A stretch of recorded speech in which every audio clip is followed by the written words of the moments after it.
Sir ये prison van हमारी 2 और साथ एक डाला है लीड का। अभी पीछे अभी 2 डाले रुक गए हैं। हर स्टॉप पे हर शहर के आखिर में डाले चेंज हो रहे हैं पुलिस के।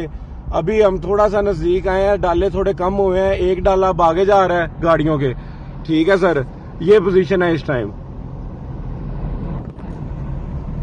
पीटीआई कारकुन जो कल गिरफ्तारी जिन्होंने दी है लाहौर से, उनको पुलिस वाले अभी कोट लखपत जेल से निकले हैं बड़ी स्पीड से। 2 गाड़ियां प्रिजन वैन, 2 गाड़ियां प्रिजन वैन की भरी हुई।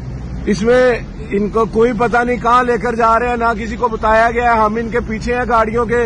इस वक्त ठोकर क्रॉस करके मुल्तान रोड पे गाड़ियां आ गई हैं, ये देख सकते हैं आप।